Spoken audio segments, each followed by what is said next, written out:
What's going on, guys? Before I start this video here, I wanted to make a quick note that this car was not really planned.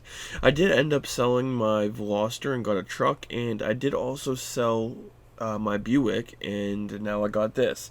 So I hope you guys enjoy, and thank you for watching. What's going on, guys? It's 10:22 here, and today we're about to make a bad decision. It is currently 5:58, and we are going to go buy a car.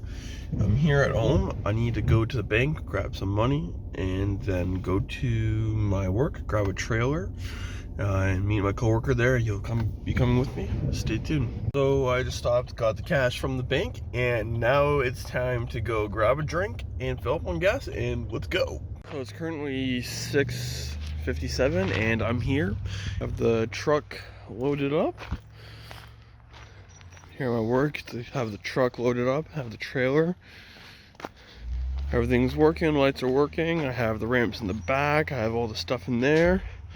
I'm excited. It's gonna be a fun day.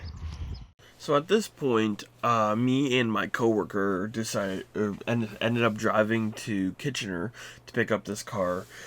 I didn't get much video footage from actually picking up the car, like going there.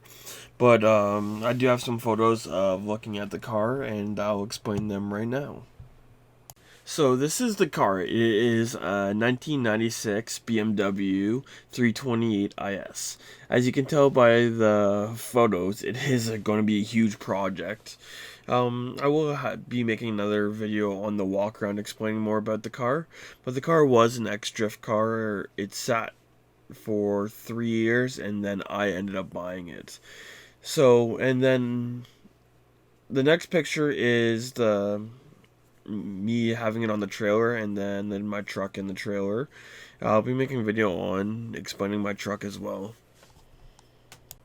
Again, I didn't videotape much on the way there and picking up the car, as due to COVID stuff, I didn't want to film the guy, and it was kind of limited. But as well as I was kind of in a hurry. My tech that came with me, he had to get back. So that's it, and I will be releasing more videos soon. I hope you guys like the video, and like, comment, and subscribe if you want more.